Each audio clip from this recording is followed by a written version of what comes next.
Maraming tao ang nagtataka kung bakit hindi sila productive. Minsan, kahit anong gawin natin, parang hindi tayo umuusad. Pero, may mga dahilan kung bakit ito nangyayari. At mas mahalaga, may mga solusyon tayo para dito. Una, isipin natin ang ating mga layunin. Minsan, hindi tayo productive dahil hindi natin alam kung ano talaga ang gusto nating makamit. Kaya, mahalagang mag-set ng malinaw at tiyak na mga layunin.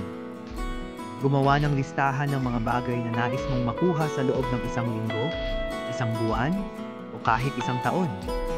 Kapag may malinaw na direksyon, mas madali tayong makapag-focus. Pangalawa, ang ating kapaligiran ay may malaking epekto sa ating productivity. Kung ang paligid mo ay magulo o puno ng distractions, tiyak na mahihirapan kang mag-concentrate. Subukan mong ayusin ang iyong workspace. Maglaan ng tahimik na lugar kung saan makakapagtrabaho ka ng walang istorbo. Minsan, ang simpleng pag-aayos ng mesa o paglipat sa ibang kwarto ay malaking tulong. Pangatlo, ang tamang oras ng pagtatrabaho ay mahalaga. May mga tao na mas productive sa umaga, habang ang iba naman ay sa gabi. Alamin kung kailan ka pinaka-aktibo at gamitin ang oras na ito para sa mga mahahalagang gawain. Huwag kalimutang magpahinga.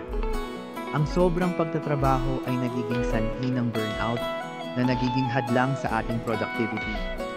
Isang malaking hadlang sa productivity ay ang multitasking. Maraming tao ang naniniwala na mas marami silang nagagawa kapag sabay-sabay ang mga gawain. Pero sa totoo lang, mas nakakapagod ito at mas bumababa ang kalidad ng trabaho. Subukan mong mag-focus sa isang bagay sa isang pagkakataon. Kapag natapos mo na ito, saka ka lumipat sa susunod na gawain. Huwag kalimutan ang kahalagahan ng self-care.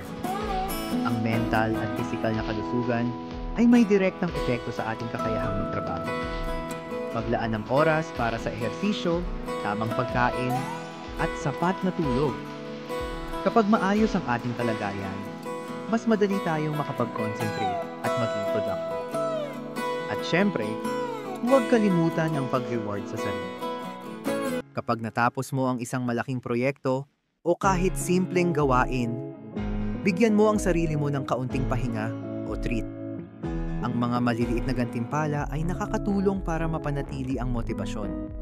Sa huli, ang pagiging productive ay hindi lamang tungkol sa dami ng trabaho na nagagawa mo, kundi pati na rin sa kalidad ng iyong output.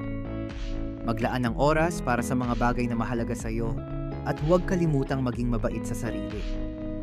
Ang productivity ay isang proseso at ang bawat hakbang ay mahalaga.